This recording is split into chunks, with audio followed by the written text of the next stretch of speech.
So Barcelona against Borussia Dortmund, bro. First leg of the quarterfinals of the Champions League. Damn. We're What do already you here. think? It's crazy, huh? Because the party game's already pretty much here, bro. Yeah, bro. The season goes by pretty quick. It goes by pretty quick. I mean, it's the quarterfinals, and it's a very tight schedule because you have the quarterfinals, and then after that, Barca have not too much distance. They have the final of the Copa del Rey, And then the Classico. and then they have the Clásico for the league, and then they have the semifinals of the Champions League, bro. If Barca advance. So it's gonna be a really tight schedule, but it's good though because that means that Barca are doing a good thing. When teams have a tight schedule, bro, that means that they're doing good.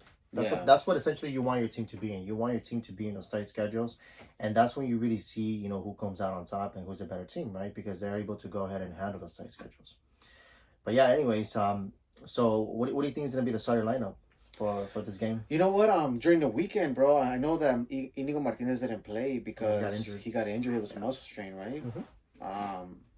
I wonder if he comes back. I think if he's fit, I think that Inigo Martinez is going to start alongside Kubarsi.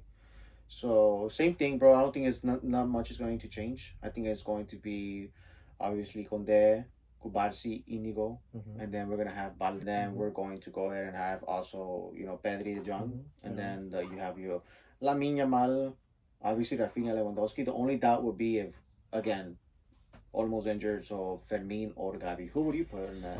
Yeah, but you know what? When Fermin came in, and that's the thing though, we do keep saying that Fermin is a substitute player because he kind of struggles as a starter. He's good, yeah, right. So I think he's really good coming in as a sub. Right. But I mean, I like when he came in on a weekend against Betis. He looked pretty good. Gavi, he looks, because let's not forget that Gavi just came back from an injury. The ACL injury. He came back from an ACL injury. That's hard to recover from. So I think Gavi's still not 100% there. But I kind of like the fact what Flick is doing with Gavi, taking him slowly. He's getting him back into rhythm. Yeah. So I think I'm gonna go with Fermin, bro. You going with Fermin? Yeah, I'm gonna go with Fermin to start this one.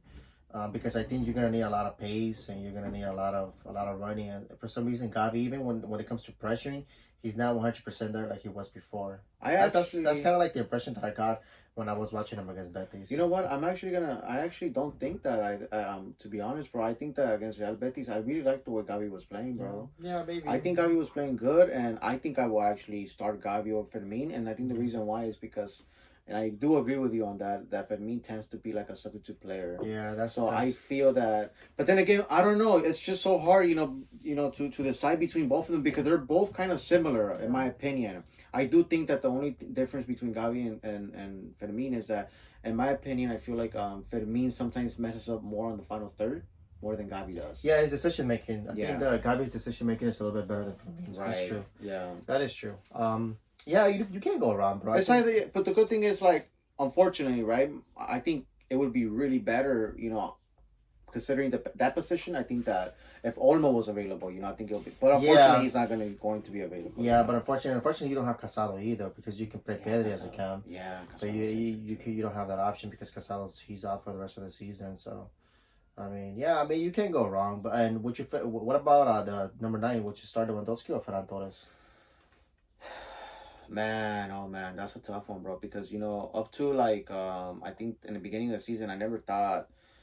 Once again, we're gonna clarify. It's not the fact that we think that Ferran Torres is more vital, as a number 9 than Lewandowski. No, we're just saying that without Ferran, it gives us an ability to see Barcelona being more mobile. With Ferran, right? Ferran, bro. Over the weekend, I mean, I don't know if you know this. I don't think Lewandowski shot at goal. He didn't, bro. He didn't do one shot at goal. I think in the whole game, right? The whole game, if I'm not mistaken. I know for sure it was up to the 60th minute. I don't know after that. But I think I don't know. I think Flick was trying something new because he was having Ferran be next to Lewandowski. I think he was playing. If I'm not mistaken, it kind of looked like he was playing with 2 strikers up there. It kind of did look like it, and I think maybe it didn't work in my opinion. It didn't work, no, and I think that's the reason why maybe Lewandowski didn't shoot at all. Because he also had Ferran Torres like right next to him, maybe receiving some of those balls that he normally would probably receive. It didn't work out. I didn't think it was a good idea because it's just unfortunately, bro. Ferran Torres to me, he's not a starter.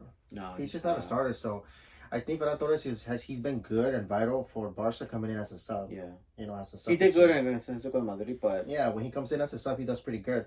But as a starter, he's not, bro. I mean, what did he do in the 90 minutes against Betis? He didn't do nothing. He started that game, so. I would start Lewandowski, bro, because I think Lewandowski, in the Champions League matches, you need to go ahead and score your opportunities. And I remember I texted you on the weekend, I guess, at Albetis. Ferran Torres, there's always at least 1 or 2 sitters that he's going to miss per game, bro. Yeah. You saw the sitter that he missed? I don't know if you saw it. They gave him the ball, bro. He shot it with the left. Like, come on, you got to score those, dude. Yeah. You got to score those kind of goals. I mean, that's a ball for you right there, right in front of goal. And he didn't even shoot at the goalkeeper. He shot it off.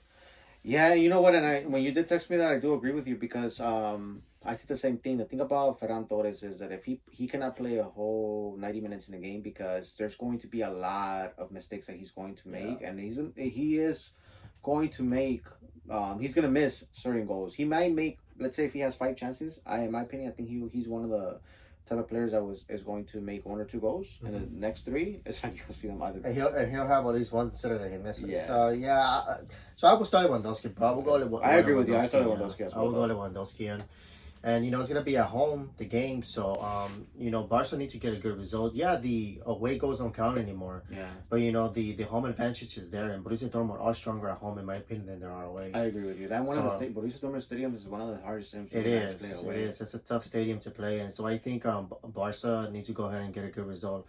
Like I said, I think Barca are gonna win by 1 goal. I see a 1-goal win, maybe like a 3-2 or 4-3 or maybe a 2-1. But I see Barca winning at home. I hope they do.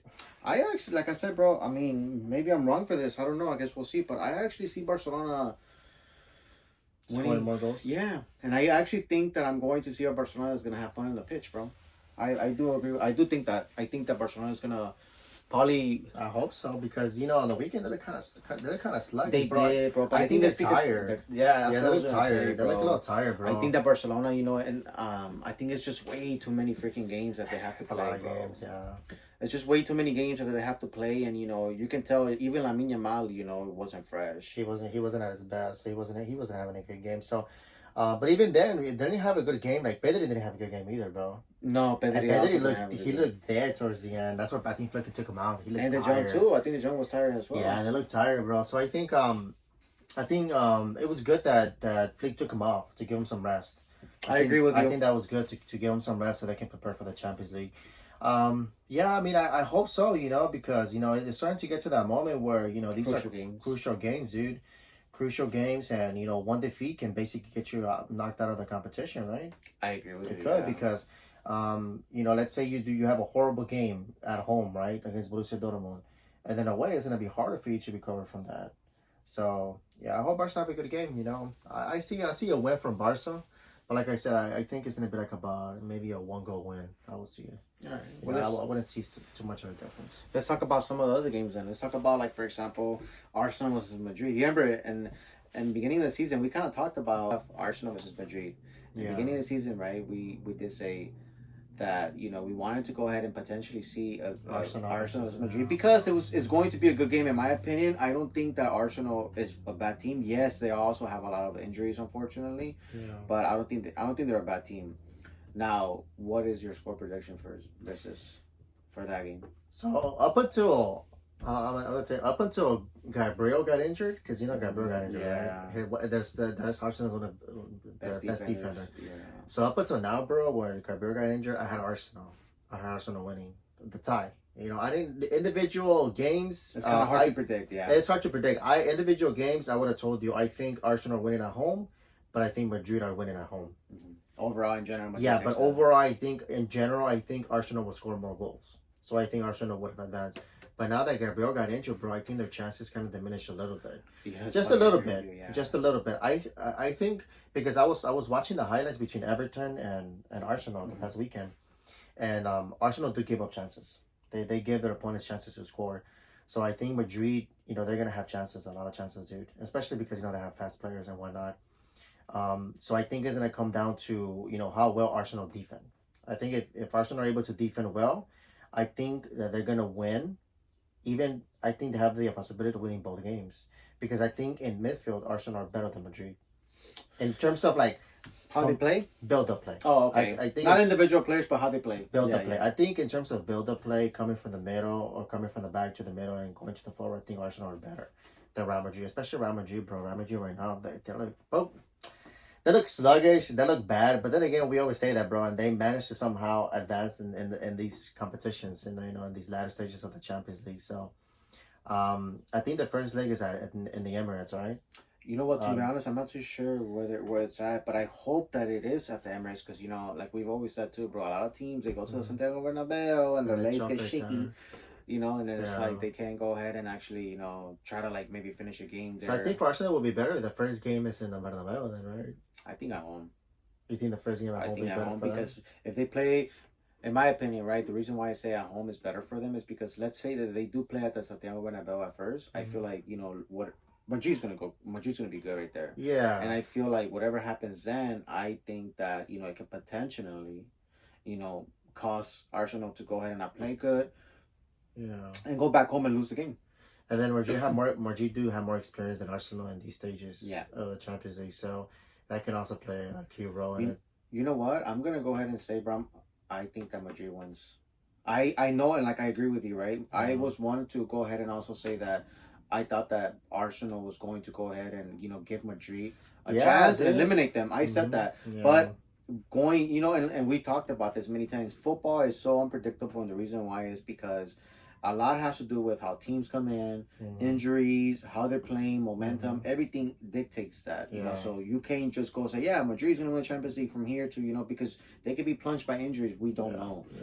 So with that being said, I know Saka is coming back. I'm not too sure if he's going to play Saka. I mean, unfortunately, I don't think he's going to make too much of a difference because I do agree with you in a sense that I think it has to be about defending for Yeah. Arsenal. Yeah. So I am going to go ahead and say that I think Madrid is going to go ahead and advance against Arsenal.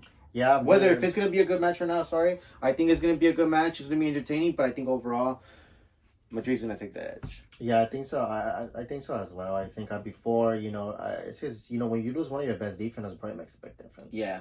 It makes a big difference. So, I think Arsenal's chances, in my opinion, in my books, I think they diminished after that Gabriel injury. So, um, if this match coming up, the first leg of the quarterfinals, it's at the Emirates, I can still see Arsenal winning, Mm-hmm. maybe by 1 goal. But if it's at the Bernabeu, bro, I don't see them winning at the Bernabeu. Yeah. I don't see them winning at the Bernabeu. And I agree with you. I think overall, I think in aggregate, I think Real Madrid are going to advance to the semis. Yeah. Yeah. Unfortunately, I mean, that's one of the games. I mean, I am still curious to see like what happens. To be honest, I want to see it's it. gonna be a good game because we had talked about it. We wanted to see it, and we wanted to see this tie because we haven't seen this tie in over a decade. Yeah. The last time was when Henry was there at Arsenal. Yeah. And Arsenal advanced. TT. Yeah, they advanced. They did pretty good, but I think, right now, I think unfortunately, them coming in with that injury and, not playing so good either, because they struggled against Everton on the weekend. I mean, Real Madrid do struggle too, but it's because Real Madrid have more experience. So I think that the experience factor is what's going to push Real Madrid over to the semis. I'm curious to see what Arteta does because I feel that, in my opinion, I think that this is going to go ahead and like show Arsenal fans, where the club is actually at. It's gonna prove. It's gonna And show. I feel that this is, in my opinion, I feel like this is Arsenal's chance with Arteta to go ahead and do something in a sense in the Champions League because I feel that other teams are always going to go ahead and get better players and all that. So I feel that this is the time, like for example, that he needs to go ahead and just do something. So whether if he is or not, I guess we'll see what happens. But that's one tie. Yeah, but that's one tie, and then we have Inter Milan against Bayern Munich. And that could potentially lead up to Barcelona semifinal if Barcelona get through. Yeah, if Barca go through, that could be that's gonna be Barca's next opponent, whoever it is, Bayern against Inter. And you know what, dude? I'm gonna go with Inter in this one. I think Inter are going to get past Bayern Munich. You know what? I agree with you in that. It's Yeah. funny how we go back and this is gonna be another example of like unfortunate events for certain teams because Musiala got injured. Yeah, Musiala got it. See, Yeah. the season is over. So That's Musiala got unfortunate. injured. That's one of, in my opinion, I think Bayern's best Creative player, bro. creative players, playmakers. So I mean, you take that away from Bayern Munich, bro, and you couple that with Inter Milan's tactics, which are to sit back and counterattack, sit in a tight block. I think Bayern are gonna show it to score goals, dude. I honestly don't see Bayern scoring maybe 2 goals, maybe max 3 goals in both legs. Really? I don't see it, bro. To be honest, I don't see it because I think Inter defend very well, and I think for you to get Inter, you need to go ahead and have individual players to do individual brilliance and individual performances, in my opinion, in order for you to break down that defense. Yeah. So I think I'm not sure where the first leg is going to be played. If it's going to be played at the Allianz or if it's going to be played at San Siro.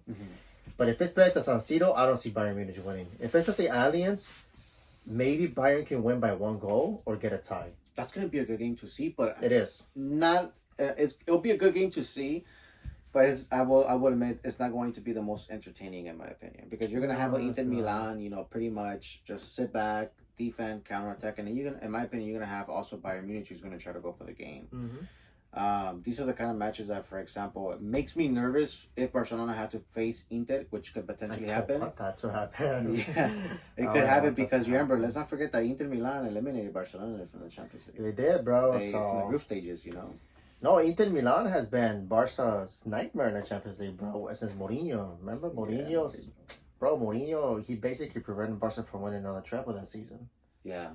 Real quick, Mourinho prevented Pep Guardiola from winning 2 trebles. Really? I didn't. You know what? Now looking back at it, now I didn't realize that. Did, I know. Obviously, I saw the game with Inter when he went over there, celebrating in the Camp Nou. That one. In that season, he stopped Pep Guardiola from winning his second treble. Wow. Because they won the Copa del Rey that season. They won the league. But then they got knocked out in the Champions League. Who did Inter face in the Champions League that season, bro? Bayern Munich in the final.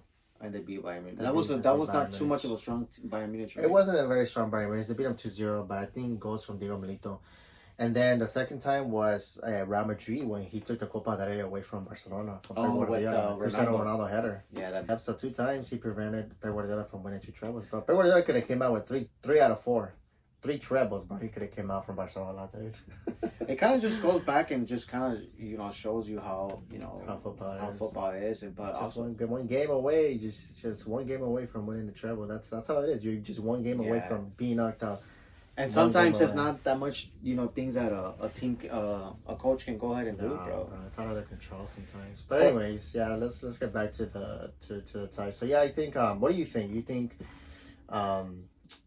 if let's say they're playing, I don't know where they're playing the first game, but let's say they're playing at the Allianz Arena. Do you think Inter can win, or do you think Bayern Munich can win that game?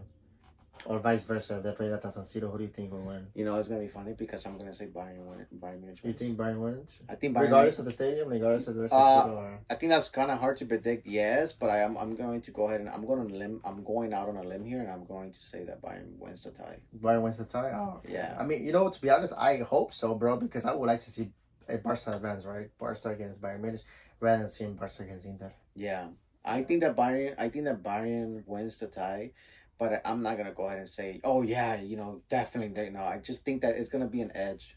That's just what I think. Yeah, it's gonna be a cutting edge, and I think that Bayern's gonna have it. But I am curious to see what happens. Now, although I'm not saying that it's gonna be a walk in the park, because I believe, and I still say that if Inter advances, which they obviously can, they're going to give Barcelona a hard time if Barcelona also advances. They're going to give Barcelona a hard time because Barcelona does keep struggling with tight spaces. They do, Real Betis scored. They struggled against Real Betis, so they struggle against teams that have a tight block. So over the weekend, it's like it was kind of hard for them to kind of go ahead and pick the pockets. Whether if it was a lot of players being tired or not, I mean it was kind of tough for them to do so. You need individual brilliant performances from Pedri and for Lamine Yamal. So if you don't have neither one, they struggle, bro. Yeah. It's like nearly impossible for them to break down a solid defense. So you need those 2 players.